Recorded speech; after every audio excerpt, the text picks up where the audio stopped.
The old sergeant's words echoed in his mind, a gruff voice from a lifetime ago. If it bites, let it bite. You've been through worse, haven't you, soldier? He had, in ways that left scars unseen but deeply felt. That's what he muttered to himself, a low rumble under the growling December wind as he stood hesitant at the entrance of the city animal shelter. The wind was a blade against his worn coat, each gust a reminder of the relentless cold that had driven him here.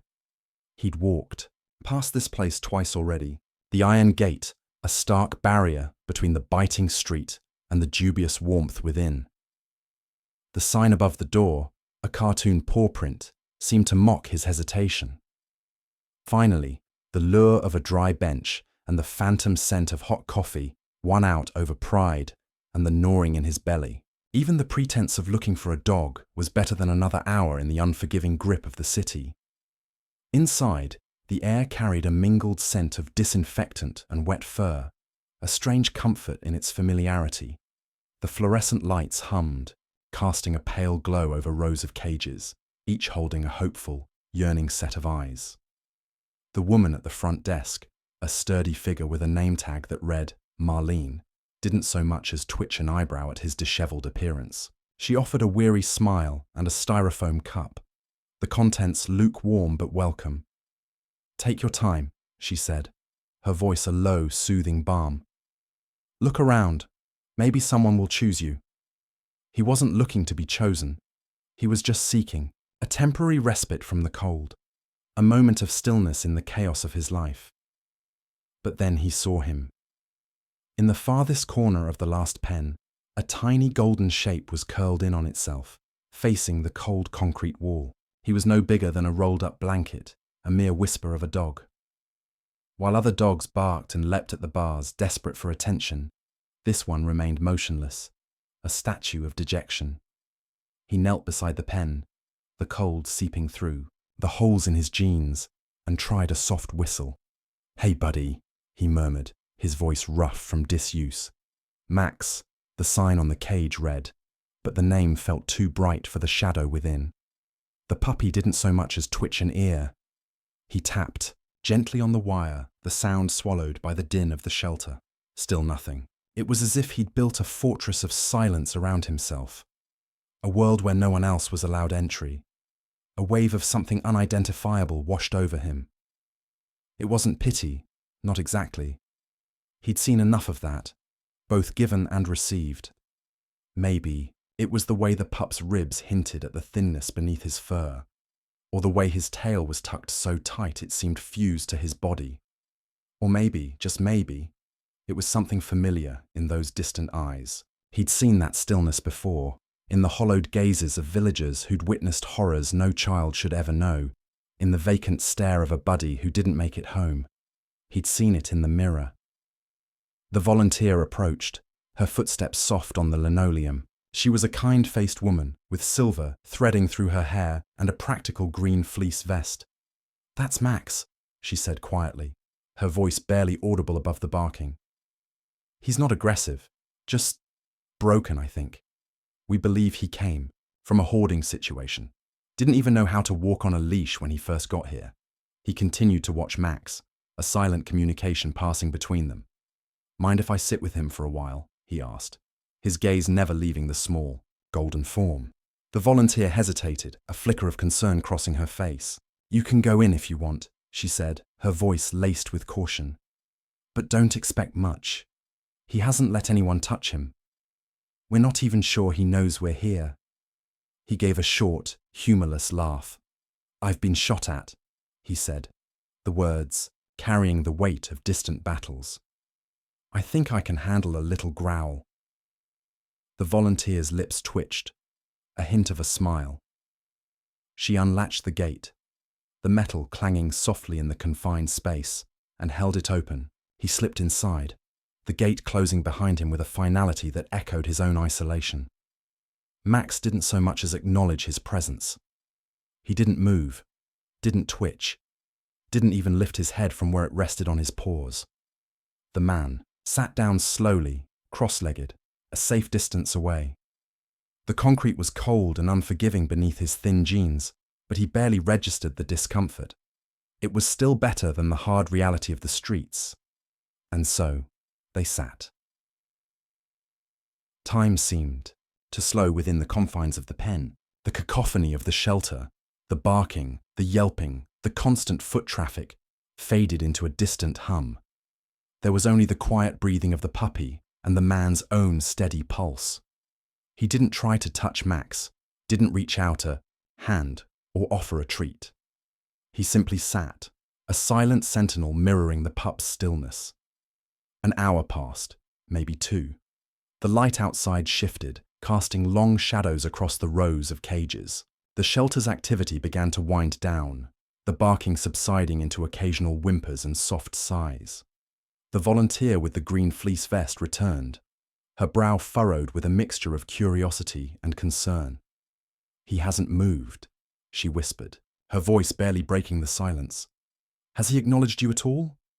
The man shook his head. "Not a flicker. He's been like this since he arrived," she said, her gaze softening as she looked at Max. "We've tried everything. Toys, treats, gentle voices. Nothing seems to reach him. It's like he's given up." "Maybe he hasn't given up," the man said, his voice low. "Maybe he's just waiting. Waiting for what? He didn't know. Maybe for the pain to stop, the fear to recede, the world to make sense again. Or maybe, just maybe, for someone to understand the language of silence. He knew that language well. The heavy quiet that settled after the guns fell silent, the emptiness that echoed even in a crowded room. The volunteer sighed, a puff of warm air in the cold space. "Well," she said, "you're welcome to stay as long as you like, but the shelter closes in an hour. We can't leave you in here overnight." He nodded, acknowledging her words, but he didn't move. The thought of returning to the unforgiving streets, to the loneliness that clung to him like a second skin, was a heavier burden than the cold concrete. As the last of the staff trickled out, leaving only the soft glow of the emergency lights, the silence deepened. The man shifted, his muscles protesting the unyielding floor, and finally he spoke. "You know," he said, his voice rough and unused to conversation, "silence ain't always empty. Sometimes it's just full. Full of things you don't want to say. Things you can't say." He paused, his gaze fixed on the small golden form. Max remained motionless, but something, a subtle shift in the set of his ears, made the man think he was listening. "I know about silence," he continued, the words coming slowly, hesitantly, like rusty hinges creaking open. "I spent a lot of years in it. Battlefields are loud, but the aftermath is quiet. Too quiet." He closed his eyes, the memories flickering behind his eyelids like ghosts. The faces of his fallen comrades, the screams that still echoed in his dreams, the weight of guilt he carried like a leaden shroud. He hadn't spoken of these things in years, not to anyone. The words had been locked away, buried beneath layers of stoicism and self-imposed isolation. But here, in the stillness of the shelter, with only the silent presence of a broken puppy, they began to surface. "You see things," he said, his voice barely a whisper. "Things you can't unsee. You do things you wish you could take back. And then there's the quiet. The quiet when it's all over, and you're left with the pieces." He opened his eyes, his gaze meeting Max's for the first time. The puppy hadn't moved, but there was a flicker of something in his eyes, a spark of awareness that hadn't been there before. It was fleeting, almost imperceptible, but it was enough. It was a crack in the fortress of silence. "They tell you to talk about it," the man said, a bitter laugh escaping his lips. "They say it'll help, but they don't understand. Some things you just carry. You carry them until they become a part of you, until you don't know how to be without them." He fell silent again, the weight of his unspoken words hanging heavy in the air. The only sound was the soft rustling of Max's fur as he shifted slightly, turning his head so that he was no longer facing the wall. He was looking at the man, his eyes wide and dark, filled with a question the man couldn't answer. The shelter door rattled, and Marlene, the woman from the front desk, appeared, her face etched with concern. "I'm sorry," she said, her voice apologetic. "I didn't realize you were still here. It's time to close." He nodded, understanding. He had overstayed his welcome, as he always did. He stood up slowly, his joints protesting the cold and the stillness. For a moment, he hesitated, his gaze lingering on Max. He wanted to reach out, to touch the soft fur, to offer some kind of comfort, but he knew better. He knew the boundaries of silence, the invisible walls that could not be breached.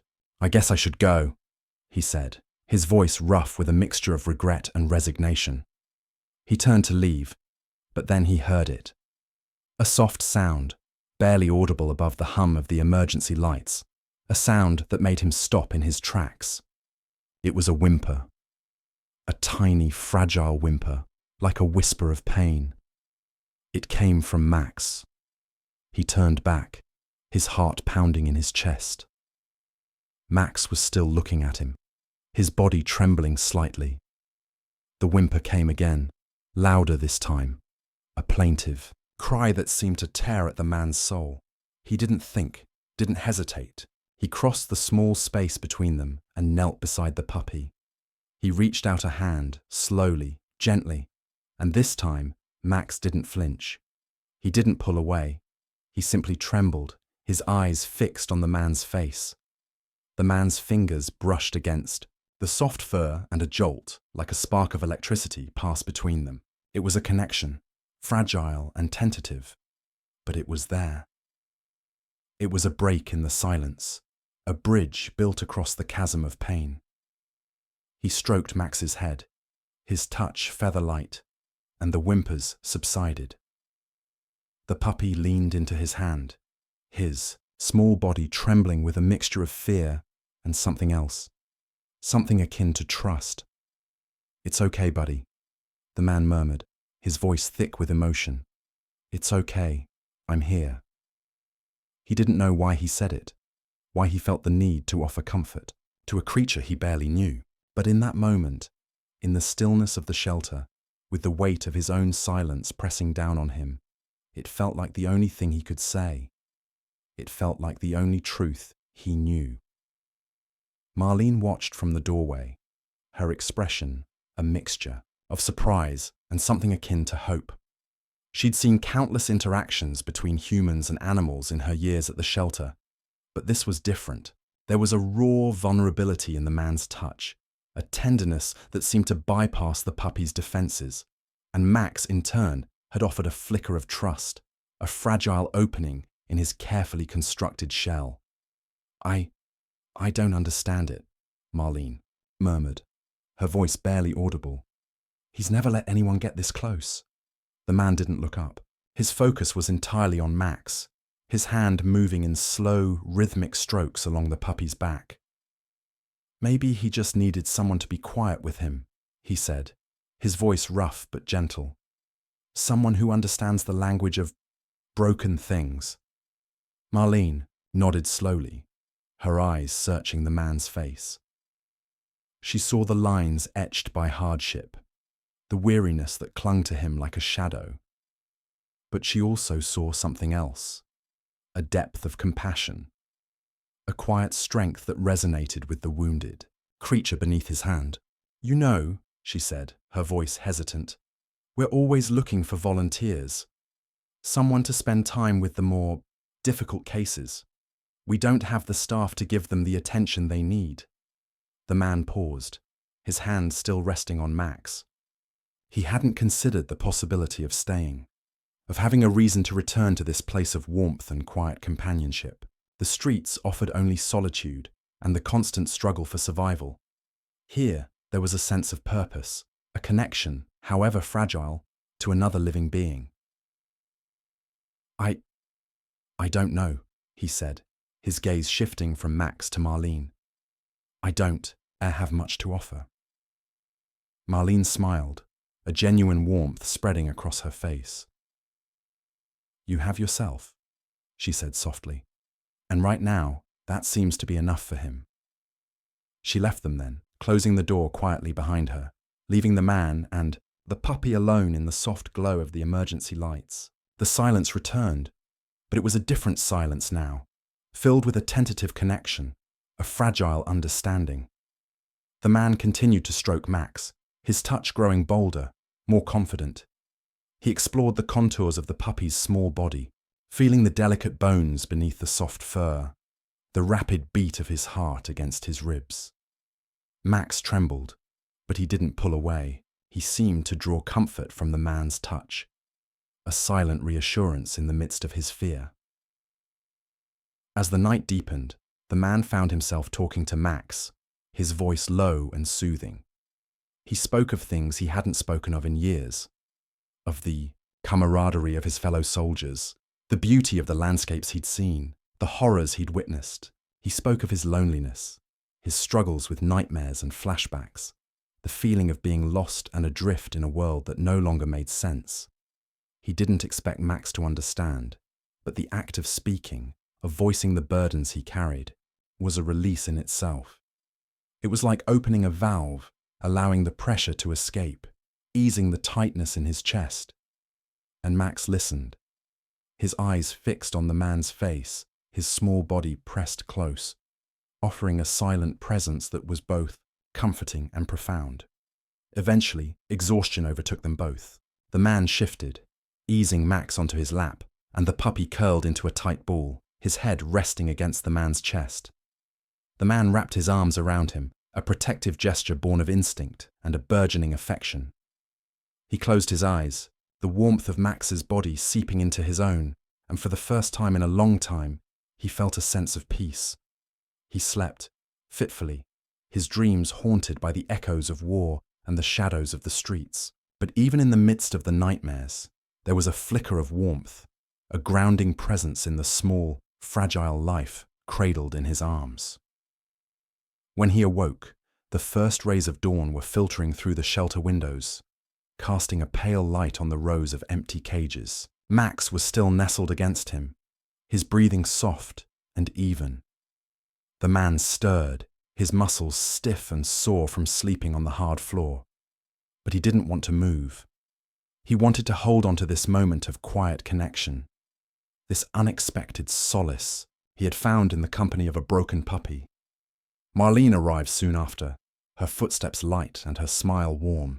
"Good morning," she said softly, not wanting to disturb the tranquility of the scene. "I was wondering if you were still here." The man opened his eyes, his gaze meeting hers. "Yeah," he said, his voice still thick with sleep. "Yeah, I'm still here." He knew, in that moment, that he couldn't leave. He couldn't walk away from Max, not now. The puppy had awakened something in him, a spark of hope, a flicker of purpose he thought he had lost forever. "About the volunteering," he said, his voice hesitant but firm. "I'd like to try it, if you'll have me." Marlene's smile widened. "We'd be lucky to have you," she said, her voice filled with genuine gratitude. "Thank you." And so, the man stayed. He became a fixture at the shelter, a quiet presence in the midst of the chaos. He spent his days with Max, patiently coaxing him out of his shell, teaching him to trust, to play, to love. He also worked with other dogs, the ones who were fearful, aggressive, or simply overlooked. He had a way with them, a quiet understanding that seemed to bypass their defenses. He didn't talk much about his past, but the scars were there, etched on his face, reflected in his eyes. The other volunteers learned to respect his silence, to appreciate his quiet strength and unwavering dedication. They saw the change in him, the gradual softening of his edges, the slow return of life to his weary soul. And it was all because of a tiny golden puppy who had refused to look at anyone until a homeless veteran approached.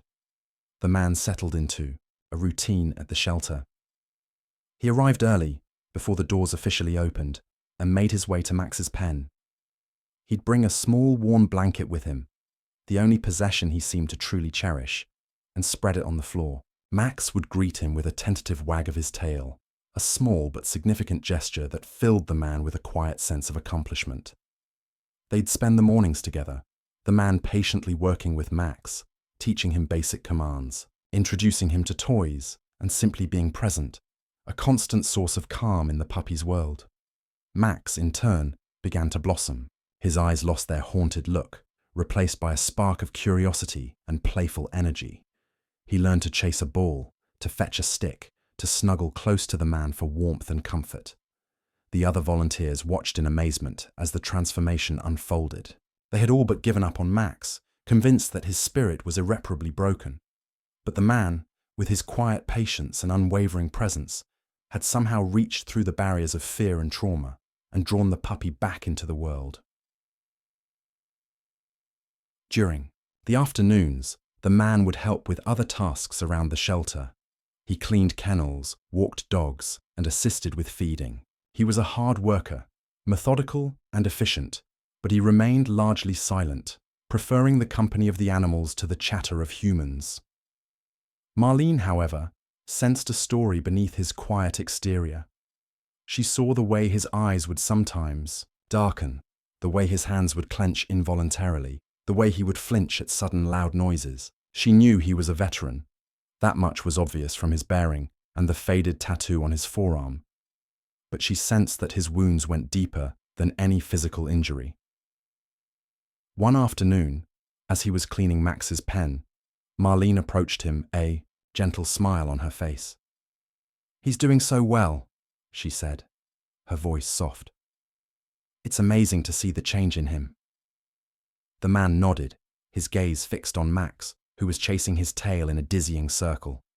"He's a good boy," he said, a hint of pride in his voice. "You've been good for him," Marlene continued.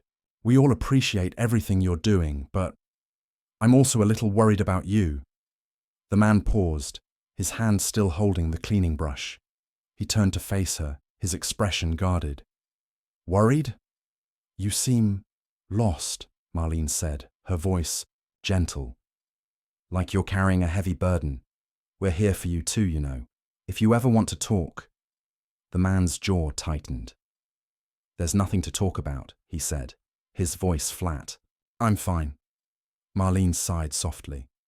"Everyone has a story," she said, "and sometimes sharing it can help lighten the load."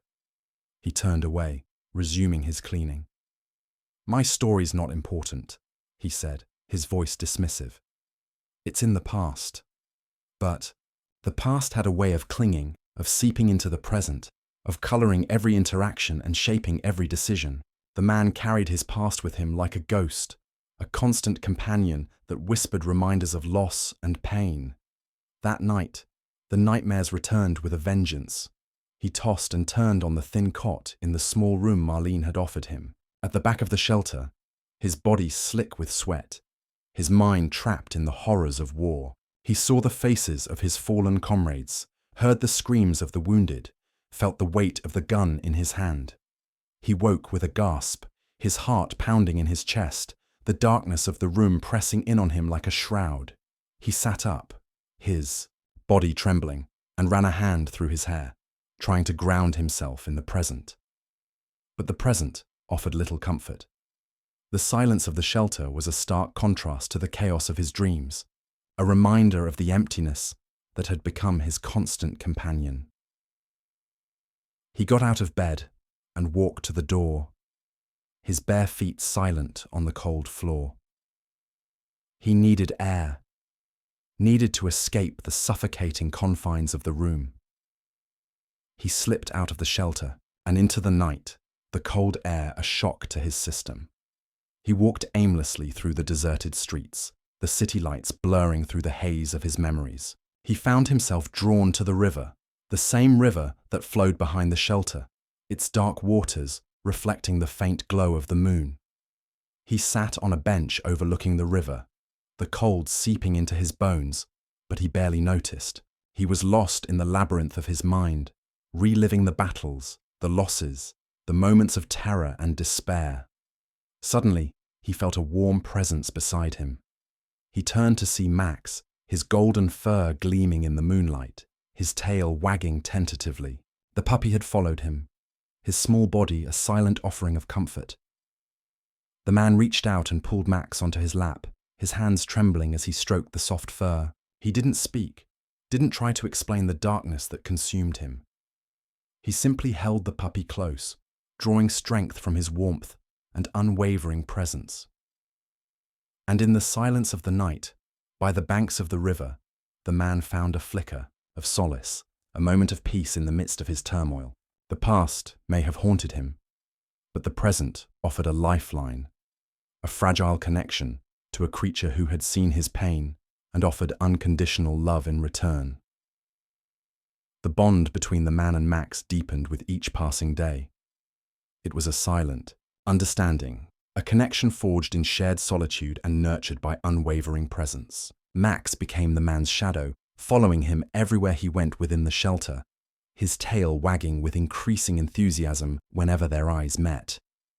The man, in turn, found a sense of purpose in caring for Max, a reason to get out of bed in the morning, a flicker of joy in the midst of his lingering pain. He started to eat more regularly, his gaunt frame filling out slightly, his eyes losing some of their haunted intensity. But beyond Max, the man remained largely isolated. He performed his duties diligently, but he kept his interactions with the other volunteers to a minimum, offering only curt nods and brief responses to their attempts at conversation. He was a wall, a fortress of silence that seemed impenetrable. Marlene, however, refused to be deterred. She recognized the man's pain, but she also saw his capacity for compassion, his quiet strength, his unwavering dedication to the animals. She believed that beneath the hardened exterior, there was a good man waiting to be reached. One afternoon, as the man was cleaning the cat room, a chorus of meows echoing around him, Marlene entered, carrying a small, fluffy kitten in her hands. The kitten was tiny, no bigger than the man's palm, with wide, innocent eyes and a frantic energy. "This little one was abandoned on our doorstep this morning," Marlene said, her voice soft. "She's terrified, won't let anyone near her." The man paused, his gaze shifting from the cleaning supplies to the kitten. He watched as it struggled in Marlene's grasp, its claws extended, its tiny body trembling. "She needs to be socialized," Marlene continued. "We don't have the staff to give her the attention she needs. I was hoping maybe you could spend some time with her." The man hesitated. He wasn't a cat person. He'd always preferred the loyalty and straightforwardness of dogs. But there was something in the kitten's fear, a vulnerability that resonated with his own guarded heart. He sighed, setting aside the cleaning supplies. "I can try," he said, his voice gruff. Marlene smiled, placing the kitten gently in his hands. The kitten immediately tried to bolt, its claws snagging on the man's calloused skin. He winced, but he didn't let go. He held the kitten firmly but gently, his touch surprisingly tender. "Easy there, little one," he murmured, his voice low and soothing. "I'm not gonna hurt you." He sat down on the floor, cradling the kitten in his lap. He stroked its fur softly, his movements slow and deliberate. The kitten continued to struggle at first, but gradually, its frantic energy began to subside. It let out a soft mew, its body relaxing against the man's hand. He spent the next hour with the kitten, talking to it in a low, gentle voice, offering it small sips of water from his hand. He learned its name was Luna, a fitting name for its silvery fur and wide, luminous eyes. By the time he stood up, Luna was purring softly in his lap, her claws retracted, her body completely relaxed. The man felt a strange sense of satisfaction, a quiet warmth spreading through his chest. He had broken through another barrier, not just his own, but the kitten's as well. Marlene watched from the doorway, her eyes filled with admiration. "You have a gift," she said softly. "You connect with them in a way I've never seen before." The man shrugged, his cheeks flushing slightly. "They just need someone to listen," he said, his voice gruff. "Someone who understands." Over the next few days, The man continued to spend time with Luna. He'd sit with her for hours, holding her close, offering her comfort and reassurance. Luna, in turn, became his shadow, just like Max, following him around the shelter, purring contentedly whenever he was near. The other volunteers began to notice the change in the man. He seemed less withdrawn, more open to interaction. He even started to smile occasionally, a small, tentative smile that lit up his face and softened his hardened features. He still didn't talk much about his past, but he began to share small anecdotes about his time in the military, stories about his fellow soldiers, his travels, and his love for animals. He spoke of his experiences with a quiet detachment, as if he were recounting someone else's life, but Marlene could hear the pain and the longing beneath the surface. One evening, as they were cleaning up after closing, Marlene approached him, her expression thoughtful. "You know," she said, "we're having a small gathering next week, a potluck for the volunteers. We'd love for you to come." The man hesitated, his gaze shifting away. I don't know," he said, his voice uncertain. "I'm not really good with crowds." "It's not a crowd," Marlene said gently. "Just a few of us. We'd like to get to know you better. And Max and Luna are welcome too, of course." He looked at Max and Luna, who were sitting at his feet, their eyes fixed on him expectantly.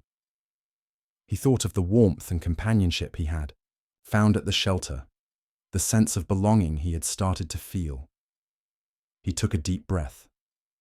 "Okay," he said, a small smile playing on his lips. "Okay, I'll come." It was a small step, a tentative reaching out, but it was a step nonetheless.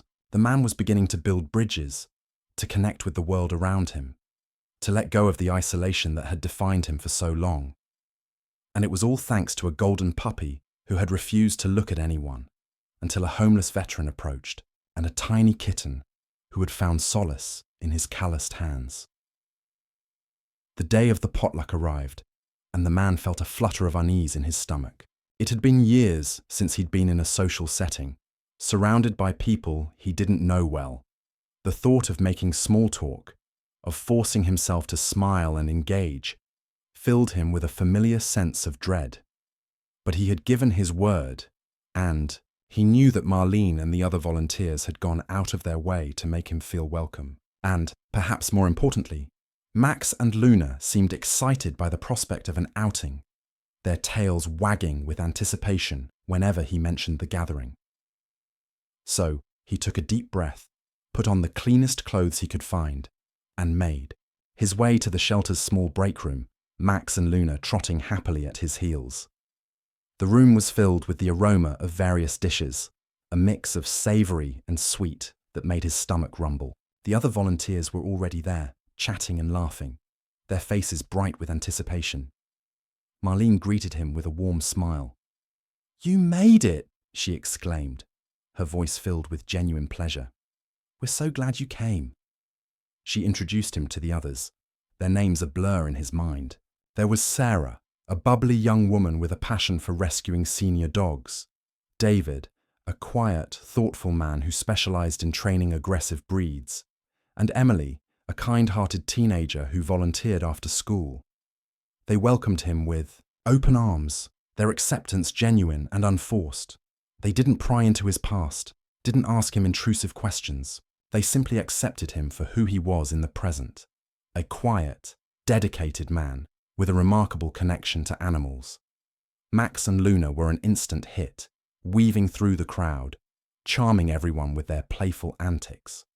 Max, in particular, seemed to thrive in the social setting, his initial shyness replaced by a newfound confidence. He even allowed some of the other volunteers to pet him, a gesture that filled the man with quiet pride.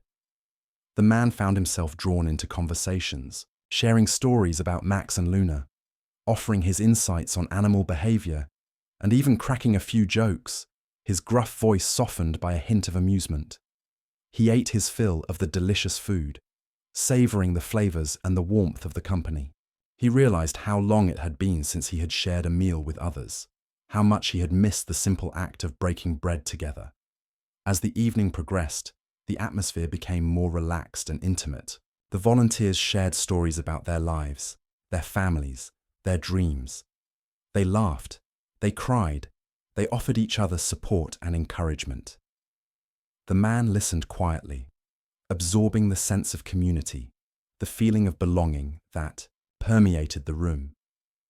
He felt a flicker of something he hadn't felt in a long time: hope. Later, as the evening was winding down, Sarah approached him, her eyes shining with curiosity. "You're really amazing with those animals," she said, her voice sincere. "It's like you have a special connection with them." The man shrugged, his cheeks flushing slightly. I understand them, I guess," he said, his voice gruff. "They don't judge you. They just accept you for who you are." David nodded in agreement. "We've all noticed it," he said. "You've made a real difference here, not just with Max and Luna, but with all the animals." Emily, the teenager, chimed in. "You're like the animal whisperer," she exclaimed, her eyes wide with admiration. The man felt a wave of emotion wash over him, a mixture of gratitude, humility, and a deep sense of validation. He had spent so long believing that he was broken, that he was incapable of connecting with others. But here, in this small room filled with kind-hearted people and loving animals, he was beginning to believe that maybe, just maybe, he was worthy of love and acceptance. As he walked back to his room that night, Max and Luna nestled close beside him. He felt a lightness in his step, a warmth in his heart that he hadn't felt in years. The potluck had been more than just a social gathering. It had been a turning point. It had shown him that he was not alone, that there were people who cared about him, who valued his presence, who saw the good in him. And it was all thanks to a golden puppy who had refused to look at anyone until a homeless veteran approached, and a tiny kitten who had found solace in his calloused hands.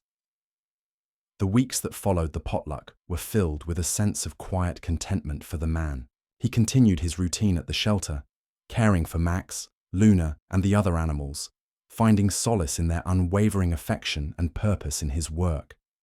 He also continued to build tentative connections with the other volunteers, sharing occasional meals with them, engaging in brief conversations, and even laughing at their jokes. But beneath the surface of his newfound stability, the scars of his past remained. The nightmares still haunted his sleep, the memories still flickered in his mind, and the walls around his heart remained firmly in place. One afternoon, a new volunteer arrived at the shelter. Her name was Sarah, the same as the bubbly young woman who had praised his connection with animals at the potluck. But this Sarah was different. She was older, with a kind but direct gaze, and an air of quiet strength that reminded him of Marlene. Sarah was a therapist. She had volunteered at the shelter before, offering counseling services to staff and adopters, but she had taken a break for a few months to care for her ailing mother. Now that her mother had passed away, she was back, eager to contribute her skills and compassion. Marlene introduced Sarah to the man, her eyes filled with a hopeful glint. "I told Sarah about you," she said, her voice gentle. "About your work with Max and Luna, your connection with the other animals. She's intrigued." Sarah extended a hand, her grip firm and warm. "It's a pleasure to meet you," she said, her voice steady. "Marlene tells me you have a remarkable gift." The man hesitated, his gaze shifting away. "I just like animals," he said, his voice gruff. "That's all." Sarah smiled, her expression patient. "There's more to it than that," she said. "I can see it in your eyes, in the way they respond to you. There's a deep connection there, a mutual understanding." She paused, her gaze searching his face. "I'd like to talk to you," she said, "if you're willing. Not as a therapist, but as someone who's interested in your story." The man's jaw tightened. "I don't have a story," he said, his voice flat. "It's in the past." Sarah nodded slowly. "Everyone has a story," she said. "And sometimes Sharing it can help heal the wounds that the past has left behind. She didn't push him, didn't press him for details. She simply offered her presence, her willingness to listen, her unwavering belief in his capacity for healing. Over the next few days, Sarah made a point of spending time with the man. She'd join him while he cleaned kennels, walk with him while he exercised the dogs, and sit with him during his breaks, offering quiet companionship and gentle conversation. She didn't ask him about his past, but she asked him about his present, about his work at the shelter, about his relationship with Max and Luna, about his hopes and dreams. She listened attentively, her eyes filled with empathy and understanding. Gradually, the man began to open up, sharing small details about his life, his experiences, his feelings. He spoke of his love for animals, his desire to help them, his sense of purpose in his work. He even shared a few humorous anecdotes about Max and Luna's antics, his gruff voice softened by a hint of amusement. But whenever the conversation veered too close to his past, he would retreat, his walls going back up, his voice becoming curt and dismissive. Sarah respected his boundaries, never pushing him further than he was willing to go. One evening, as they were walking along the riverbank, Max and Luna running ahead, Sarah asked him a simple question. What was the happiest moment of your life? The man paused, his gaze fixed on the flowing water. He thought for a long time, his brow furrowed in concentration. I don't know, he said finally, his voice low. I don't think I've had one. Sarah's heart ached for him. She could sense the deep well of pain and sadness that resided within him, the years of trauma and loss that had hardened his heart. That's not true, she said gently. What about Max and Luna? Don't they bring you happiness? The man looked at Max and Luna, who were chasing each other playfully, their tails wagging with abandon. A small smile touched his lips. Yeah, he said softly. Yeah, they do. Then that's your happy moment, Sarah said. Right here, right now, with them. The man looked at her, his eyes filled with a mixture of gratitude and surprise. He had never thought of happiness in such simple terms as a fleeting moment of joy, a connection with another living being. Thank you, he said, his voice rough with emotion.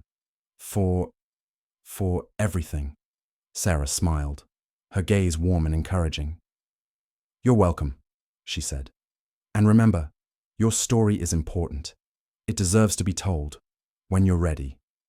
The man didn't, or respond, but Sarah could sense a shift in him, a subtle softening of his defenses. The seeds of healing had been planted, and with time and patience, they would begin to sprout. And it was all thanks to a golden puppy who had refused to look at anyone, until a homeless veteran approached, a tiny kitten who had found solace in his calloused hands, and a compassionate therapist who had dared to see the good beneath the scars. Sarah's presence at the shelter became a quiet anchor for the man.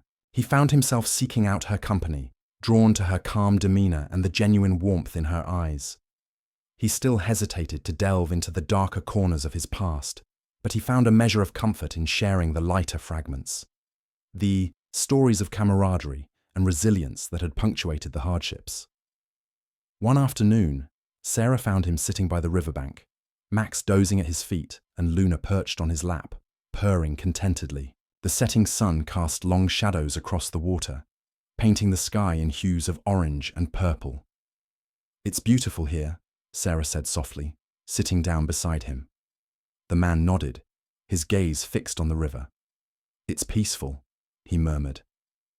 Quieter than other places.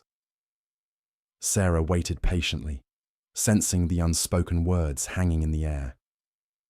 There was a river where I was stationed, the man said finally, his voice low and distant. In the mountains. It looked peaceful too from a distance, but up close it was different, fast-moving, dangerous. It had claimed a few lives. He fell silent, his brow furrowed as if lost in a painful memory. Do you want to tell me about it? Sarah asked gently. The man hesitated, his gaze shifting to Max, who had lifted his head and was looking at him with concerned eyes. Luna continued to purr on his lap, her warmth a small comfort. "There was a patrol," he began, his voice rough. "We were crossing the river. It had rained heavily. The current was strong. One of the guys, he slipped. His footing went. The water just took him." His voice broke, and he swallowed hard, his hands clenching into fists. "We tried to reach him," he continued, his voice barely a whisper. "But the current, it was too strong. He was gone before we could do anything." Tears welled up in his eyes, and he looked away, unable to meet Sarah's gaze. "His name was Danny," he said, the name catching in his throat. "He was young, just a kid really. Had a picture of his girlfriend tucked inside his helmet."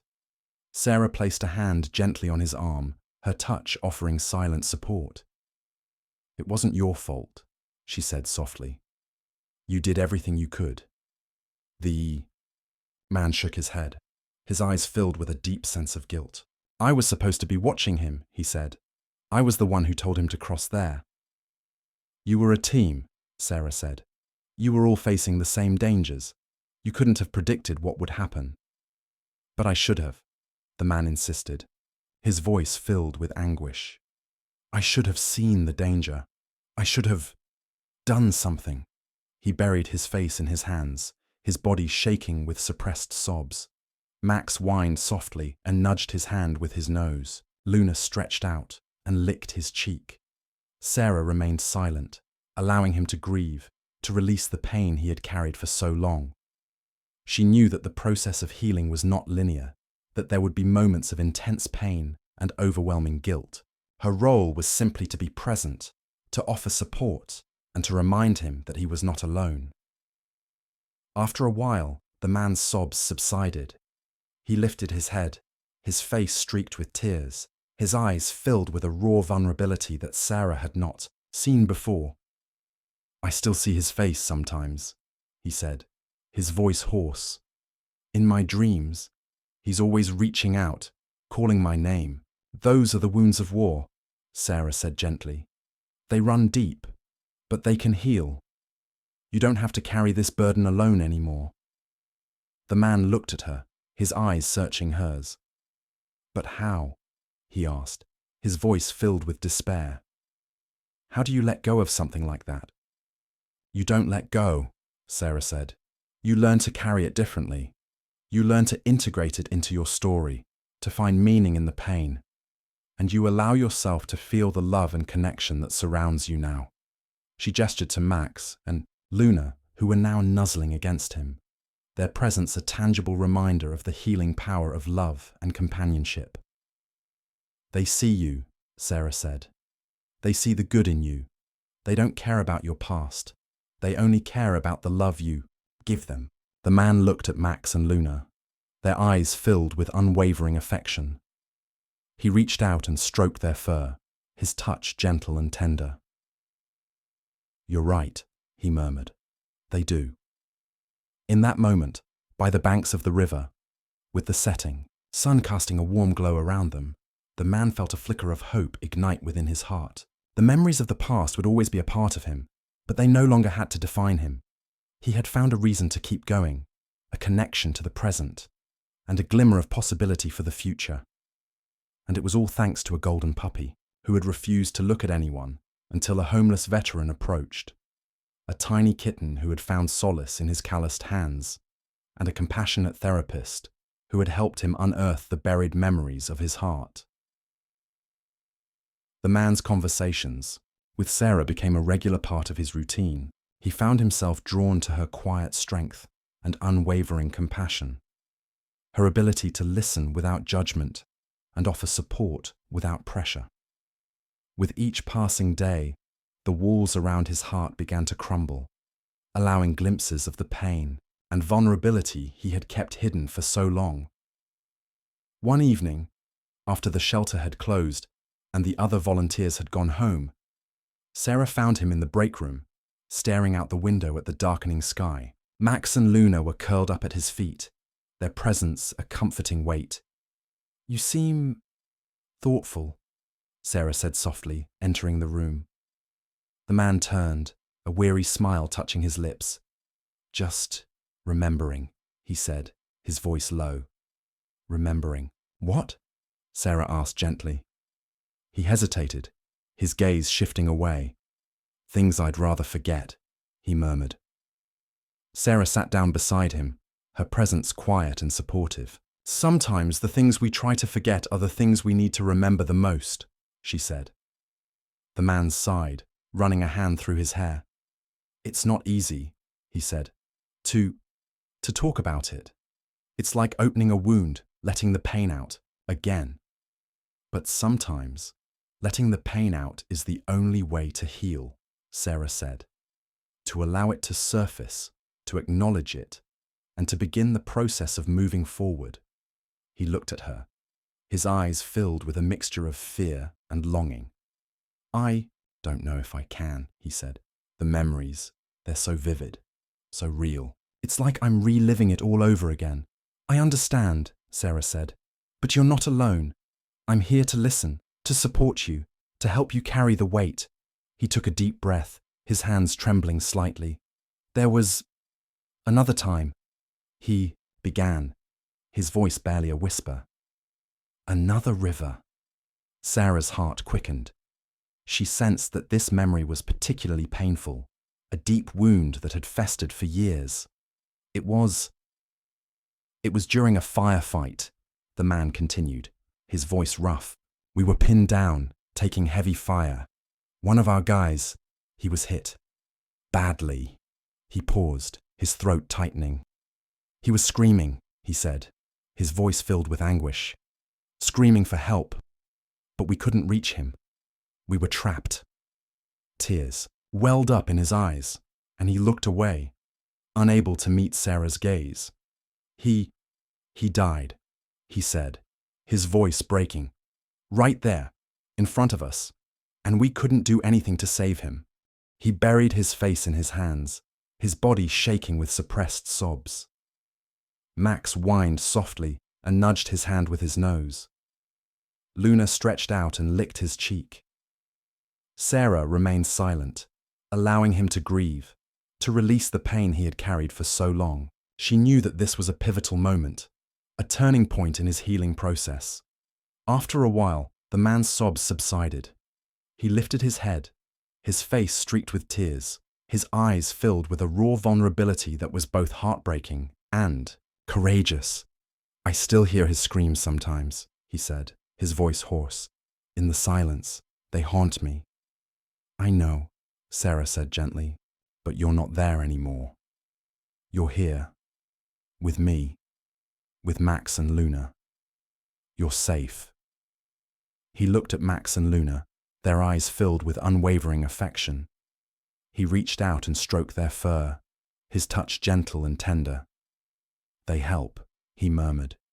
They remind me that there's still goodness in the world. And so do you, Sarah said. You bring goodness to this world. You have a kind heart, a strong spirit, and a capacity for love that is truly remarkable. He looked at her, his eyes searching hers. Do you really believe that? He asked, his voice filled with doubt. I do, Sarah said, her voice firm and unwavering. I see it in you every day, in the way you care for the animals, in the way you support the other volunteers, in the way you're willing to confront your pain. He looked away, his cheeks flushing slightly. Thank you, he said, his voice rough with emotion, for listening, for not judging. You're welcome, Sarah said, and remember, you're not alone. We're all here for you, whenever you need us. In that moment, in the quiet of the shelter, surrounded by the love and companionship of Max and Luna, the man felt a shift within him. The weight of silence had been lifted, the burden of his past shared. He had taken a significant step on the path to healing, and he knew that with Sarah's support and the unwavering love of his animal companions, he could continue to move forward. And it was all thanks to a golden puppy who had refused to look at anyone until a homeless veteran approached, a tiny kitten who had found solace in his calloused hands, and a compassionate therapist who had helped him find his voice in the midst of his pain. As the man continued to work at the shelter and spend time with Sarah, he found himself experiencing a gradual shift in his perspective. The weight of his past didn't disappear entirely, but it began to feel less like a crushing burden and more like a part of his story, a chapter that had shaped him but didn't define him. He discovered that helping others, both humans and animals, was a powerful antidote to his own pain. The act of giving back, of offering support and compassion, filled him with a sense of purpose and connection that had been missing from his life for so long. One day, Marlene approached him with a proposition. "We've been asked to participate in a community outreach program," she said, her eyes sparkling with excitement. "A local school is organizing a service day, and they've invited us to bring some of our animals to interact with the students." The man hesitated. The thought of being around a large group of people, especially children, filled him with a familiar sense of unease. He had always preferred the quiet solitude of the shelter to the chaos of the outside world. "I don't know, Marlene," he said, his voice gruff. "I'm not really good with people." Marlene smiled gently. "I know," she said, "but I also know how much you care about these animals, and this would be a wonderful opportunity for them to get some exposure, to experience the joy of interacting with children." She paused, her gaze searching his face. "And I think it would be good for you too," she added softly, "to step outside your comfort zone, to connect with the community." The man looked at Max and Luna, who were sitting at his feet, their tails wagging expectantly. He thought of the joy they brought him, the unconditional love they offered, and he knew that he wanted to share that with others. He took a deep breath. "Okay," he said, his voice hesitant but firm. "Okay, I'll do it." The day of the service day arrived, and the man felt a knot of anxiety tightening in his stomach. He loaded Max and Luna into the shelter van, along with a few other well-behaved dogs, and drove to the school, his hands gripping the steering wheel tightly. When they arrived, they were greeted by a group of enthusiastic students and teachers. The children's faces lit up with excitement as they saw the animals, their voices filled with wonder and delight. The man felt his anxiety begin to subside as he watched the children interact with the animals. Max and Luna were instant stars, charming everyone with their playful antics and affectionate natures. The children petted them, hugged them, and played fetch with them, their laughter filling the air. The man found himself drawn into the interactions, answering the children's questions about the animals, sharing stories about their personalities, and even allowing some of the children to walk Max and Luna on leashes. He was surprised by how much he enjoyed himself. The children's innocence and enthusiasm were infectious, their joy a balm to his weary soul. He saw the positive impact the animals were having on them, the way they brought smiles to their faces and sparked a sense of wonder and compassion. One little girl, no older than 7, approached him hesitantly, her eyes wide with admiration. "They're so beautiful," she said softly, stroking Max's golden fur. "What's his name?" "This is Max," the man said, his voice gentle. "And this little one is Luna." "They're so lucky to have you," the girl said. "You're so kind to them." The man felt a wave of emotion wash over him, a mixture of gratitude, humility, and a deep sense of validation. He had spent so long believing that he was broken, that he was incapable of connecting with others. But here, surrounded by the joy and innocence of children and the unconditional love of his animal companions, he was beginning to believe that maybe, just maybe, he had something valuable to offer the world. As the day drew to a close, and it was time to pack up and leave, the man felt a pang of sadness. He had enjoyed the experience more than he had anticipated, and he was reluctant to return to the quiet solitude of the shelter. But as he drove back, with Max and Luna sleeping peacefully in the back of the van, he realized that he was taking something valuable with him. A renewed sense of hope, a deeper connection to the community, and a greater understanding of his own capacity for healing. The service day had been more than just an outreach event. It had been a turning point. It had shown him that he could step outside his comfort zone, that he could connect with others, and that he could find joy and purpose in serving a greater good. And it was all thanks to a golden puppy who had refused to look at anyone until a homeless veteran approached, a tiny kitten who had found solace in his calloused hands and a compassionate community that had offered him the opportunity to heal through service. The service day had a profound impact on the man. It not only strengthened his connection to the community, but also sparked a sense of possibility within him. He began to envision a future for himself beyond the confines of the shelter, a future where he could use his experiences and his newfound sense of purpose to make a real difference in the world. He found himself spending more and more time with Sarah, drawn to her wisdom, her compassion, and her unwavering belief in his potential. They would often walk along the riverbank after the shelter closed, sharing stories, dreams, and fears. The man discovered that he could be vulnerable with Sarah, that he could express his emotions without fear of judgment. One evening, as they were sitting on their favorite bench overlooking the river, Sarah asked him a question that had been weighing heavily on his mind. "Have you ever thought about what you want to do long term?" she asked, her voice gentle. "Beyond the shelter, I mean." The man hesitated, his gaze fixed on the flowing water. "I haven't really thought that far ahead," he said, his voice low. "I've just been taking it one day at a time." "That's understandable," Sarah said, "but you have so much to offer. You're kind, compassionate, and incredibly skilled with animals. Have you ever considered turning that into a career?" The man looked at her, his brow furrowed in thought. "A career?" he said. No, I don't have any formal training, and I don't have any money." Sarah smiled. "There are options," she said. "There are programs that offer training and certification in animal care, and there are organizations that provide financial assistance to veterans who want to start their own businesses." She paused, her gaze searching his face. "You could open your own animal sanctuary," she said. "A place where you could rescue and rehabilitate animals in need. A place where you could offer therapy and support to other veterans who were struggling with PTSD." The man's eyes widened. The idea was both exciting and daunting. He had always dreamed of having his own place, a haven where he could care for animals and find solace in their company. But the thought of starting his own business, of taking on the responsibility and the financial risk, filled him with a familiar sense of fear and self-doubt. "I don't know, Sarah," he said, his voice uncertain. "It sounds impossible. I'm not sure I'm capable of something like that." Sarah reached out and took his hand, her touch warm and reassuring. "You are capable," she said, her voice firm.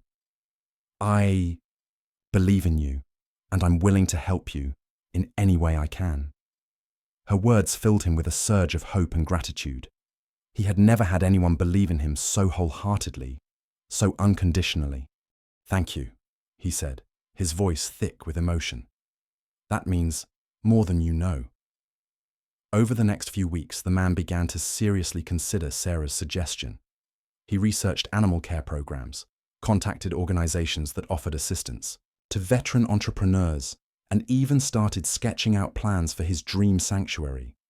He found himself sharing his ideas with Sarah, his voice filled with excitement and enthusiasm. Sarah, in turn, offered her support and guidance, helping him navigate the complexities of starting a business and encouraging him to overcome his self-doubt. As he delved deeper into the process, the man realized that this was more than just a career opportunity. It was a chance to create a life for himself, a life filled with purpose, passion, and connection. He envisioned a place where he could not only care for animals, but also build a community, a haven for both humans and animals in need of healing. The thought of sharing this dream with Sarah, of building a future together, filled him with a sense of joy and anticipation. He had never allowed himself to dream of love and companionship, but Sarah had awakened something within him, a longing for connection, a desire to share his life with someone who understood him and believed in him. One evening, as they were walking along the riverbank, the man stopped and turned to Sarah, his heart pounding in his chest. "Sarah," he said, his voice hesitant but sincere, I've been thinking about the sanctuary and about us." He took a deep breath. I think I'm falling in love with you," he said, his voice barely a whisper. Sarah's eyes widened, her expression a mixture of surprise and joy. She reached out and took his hands, her touch gentle and loving. "I think I'm falling in love with you too," she said, her voice soft and filled with emotion. In that moment, by the banks of the river, with the stars twinkling overhead and the gentle sound of the water flowing by, the man felt a profound sense of peace and happiness. He had found love, purpose, and a future filled with possibility. And it was all thanks to a golden puppy who had refused to look at anyone until a homeless veteran approached, a tiny kitten who had found solace in his calloused hands, and a compassionate woman who had helped him believe in himself and his capacity for love. The man and Sarah's newfound love ignited a fire within them, a shared passion for creating a life filled with purpose and meaning. They spent hours discussing their dreams for the animal sanctuary, sketching out plans, researching funding options, and envisioning the impact they could have on both animals and people in need. The man, with Sarah's unwavering support, began to overcome his self-doubt and embrace the possibility of a brighter future. He enrolled in an animal care program, eager to gain the knowledge and skills necessary to run a successful sanctuary. He also started attending workshops on entrepreneurship, learning the ins and outs of starting and managing a business. Sarah, in turn, used her expertise in therapy to develop a plan for incorporating animal-assisted therapy into the sanctuary's services. She envisioned a place where veterans struggling with PTSD, children with autism, and individuals facing other emotional and mental health challenges could find healing and connection through interacting with the animals. They faced numerous challenges along the way. Funding was difficult to secure. Finding the right location for the sanctuary proved to be a daunting task, and the sheer amount of work involved in starting a new venture often felt overwhelming. But through it all, their love and support for each other remained their anchor. They leaned on each other for strength, encouragement, and inspiration. They celebrated each small victory and faced each setback with unwavering determination. Max and Luna were their constant companions, providing unconditional love and reminding them of the power of connection. They seemed to sense the excitement and anticipation in the air, their tails wagging with enthusiasm whenever the man and Sarah discussed their plans. One afternoon, while visiting potential locations for the sanctuary, they stumbled upon an old, dilapidated farm on the outskirts of the city. The land was overgrown and the buildings were in disrepair, but the man and Sarah saw its potential. The farm had a sprawling pasture, a barn that could be renovated into animal housing, and a small cottage that could serve as their home. It was exactly what they had been searching for, a place where they could create their haven of healing. They poured their hearts and souls into renovating the farm, transforming it from a neglected property into a vibrant sanctuary. The man used his skills and determination to repair the buildings, build fences, and create comfortable spaces for the animals. Sarah, with the help of other volunteers, transformed the cottage into a warm and inviting home. The work was exhausting, but it was also incredibly rewarding. With each nail hammered, each fence post erected, each room painted, they felt a sense of accomplishment and pride. They were building more than just a sanctuary. They were building a life together, a future filled with love, purpose, and hope. As the sanctuary began to take shape, they reached out to the community, sharing their vision and inviting others to join their cause. They were met with an outpouring of support. Volunteers offered their time and skills, local businesses donated, supplies and individuals contributed financially. The man and Sarah were overwhelmed by the generosity and kindness of others. They realized that they were not alone in their dream, that there was a community of people who shared their passion for helping animals and healing hearts. One evening, as they stood on the porch of their newly renovated cottage, overlooking the sprawling pasture where Max and Luna were playing contentedly, the man turned to Sarah, his eyes filled with gratitude and love. "We did it," he said, his voice thick with emotion. "We actually did it." Sarah smiled, her hand reaching out to take his. "We did it together," she said softly. "And it's just the beginning." In that moment, surrounded by the beauty of their sanctuary and the love they shared, the man felt a profound sense of peace and fulfillment. He had come a long way from the lonely, broken man who had sought refuge in the animal shelter. He had found love, purpose, and a community that embraced him for who he was. And it was all thanks to a golden puppy who had refused to look at anyone until a homeless veteran approached, a tiny kitten who had found solace in his calloused hands, and a compassionate woman who had helped him build a dream. The day that Animal Sanctuary officially opened was a culmination of months of hard work, dedication, and unwavering belief in their dream. The man and Sarah stood at the entrance, hand in hand, watching as the first visitors arrived, their faces filled with curiosity and excitement. Max and Luna greeted the newcomers with enthusiastic wags of their tails, their playful energy setting a joyful tone for the day. The other animals, sensing the positive atmosphere, seemed to bask in the attention and affection. The sanctuary was a vibrant tapestry of life and healing. Dogs of all shapes and sizes ran and played in the spacious pasture.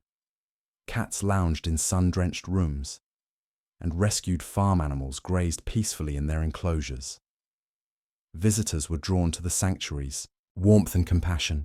They toured the facilities, learned about the animals' stories, and interacted with them in a meaningful way. Children laughed as they played fetch with the dogs. Veterans found solace in the quiet companionship of the cats, and families connected with the gentle farm animals. The man and Sarah were overwhelmed by the positive response. They watched with pride as their dream came to life, as the sanctuary became a beacon of hope and healing for both animals and people. But the opening day was just the beginning. The man and Sarah soon realized that running the sanctuary was a demanding and challenging endeavor. There were long hours, financial pressures, and the emotional toll of caring for animals who had experienced trauma and neglect. They relied heavily on their volunteers, who worked tirelessly alongside them, providing invaluable support and dedication. The community continued to rally behind them, offering donations, supplies, and helping hands. The man and Sarah also faced their own personal challenges. The man still struggled with the lingering effects of his PTSD, the nightmares and flashbacks that occasionally resurfaced. Sarah, in turn, juggled her work at the sanctuary with her therapy practice, often feeling stretched thin and emotionally drained. But through it all, their love and commitment to each other remained their strength. They supported each other through the difficult times, celebrated the small victories, and found solace in the quiet moments of connection. Max and Luna continued to be their constant companions, offering unconditional love and reminding them of the power of resilience. They were a living testament to the transformative power of love and compassion. As the months passed, the sanctuary thrived. More animals were rescued and rehabilitated. More people found healing and connection, and the sanctuary became a vital part of the community. The man and Sarah expanded their services, offering animal-assisted therapy programs, educational workshops, and community events. They partnered with local organizations to provide support to veterans, children, and individuals facing various challenges. The man found himself taking on a leadership role, his quiet strength and unwavering dedication inspiring others. He shared his story with visitors, offering hope and encouragement to those who were struggling with their own pain. Sarah, in turn, used her expertise to develop innovative therapy programs, incorporating the unique healing power of animals. She witnessed firsthand the transformative impact the sanctuary had on people's lives, the way it helped them find healing, connection, and a renewed sense of purpose. One evening, after a long but rewarding day at the sanctuary, the man and Sarah sat on the porch of their cottage, watching the sunset paint the sky in hues of orange and purple. Max and Luna curled up at their feet, their presence a comforting weight. The man took Sarah's hand, his eyes filled with gratitude and love. "This is it," he said softly. "This is what we were meant to do." Sarah smiled, her head resting on his shoulder. "We built something beautiful," she said. Something that makes a real difference in the world. In that moment, surrounded by the peace and tranquility of their sanctuary, the man felt a profound sense of fulfillment. He had come a long way from the broken man who had sought refuge in the animal shelter. He had found love, purpose, and a community that embraced him for who he was. And it was all thanks to a golden puppy who had refused to look at anyone. Until a homeless veteran approached, a tiny kitten who had found solace in his calloused hands, and a compassionate woman who had helped him build a haven of healing. Life at the sanctuary was a constant ebb and flow of joy and sorrow, hope and despair. The man and Sarah celebrated the triumphs of rescued animals, finding loving homes, and witnessed the heartbreak of those who couldn't be saved. They experienced the joy of seeing people heal and connect with the animals, and they faced the challenges of financial struggles and the emotional toll of their work. One harsh winter, a severe storm swept through the region, causing widespread damage and flooding. The sanctuary was hit hard. The barn roof was torn off. Several enclosures were flooded, and a number of animals became ill. The man and Sarah worked tirelessly, battling the elements to protect the animals and repair the damage.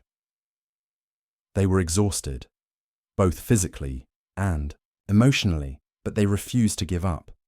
The community rallied around them, offering support in any way they could. Volunteers braved the storm to help with the cleanup. Local businesses donated supplies, and individuals contributed financially to help cover the repair costs. But even with the outpouring of support, the situation was dire. The sanctuary was facing a significant financial crisis, and the man and Sarah were forced to make difficult decisions. They cut back on expenses, postponed planned renovations, and even considered the possibility of having to close their doors. The thought of losing the sanctuary, of seeing their dream crumble, filled them with despair. They had poured their hearts and souls into this place, and they couldn't imagine their lives without it. One evening, as they sat in their cottage, huddled together for warmth and comfort, the man looked at Sarah, his eyes filled with worry. "I don't know what we're going to do," he said, his voice heavy with despair. "We're losing everything." Sarah took his hand, her touch firm and reassuring. "We're not going to lose everything," she said, her voice filled with determination. "We're going to fight for this. We're going to find a way." She reminded him of all they had overcome, the obstacles they had faced, and the love and support that surrounded them. She reminded him of the animals they had saved, the people they had helped, and the difference they had made in the world.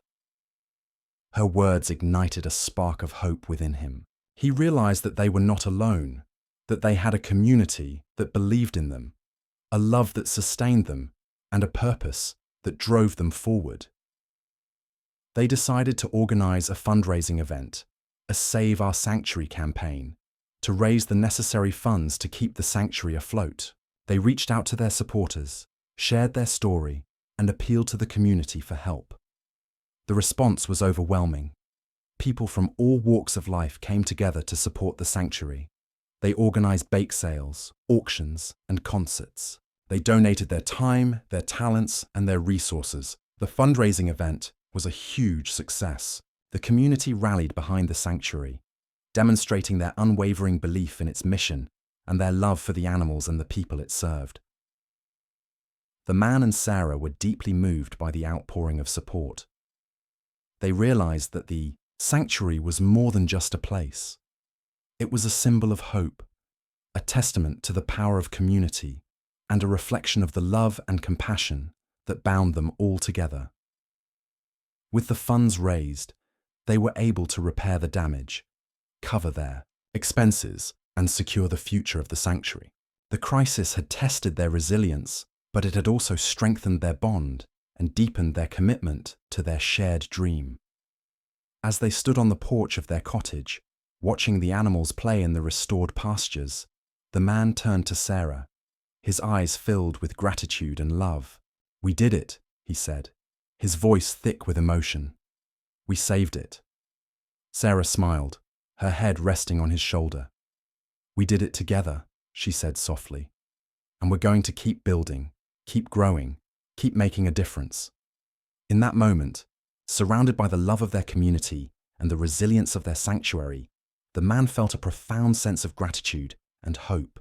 He had faced his demons, overcome his challenges, and built a life filled with purpose and meaning.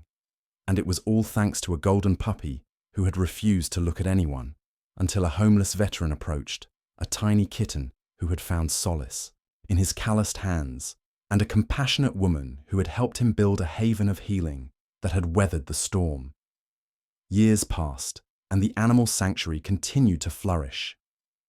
It became a renowned center for animal rescue and rehabilitation, a haven for healing, and a testament to the transformative power of love and compassion.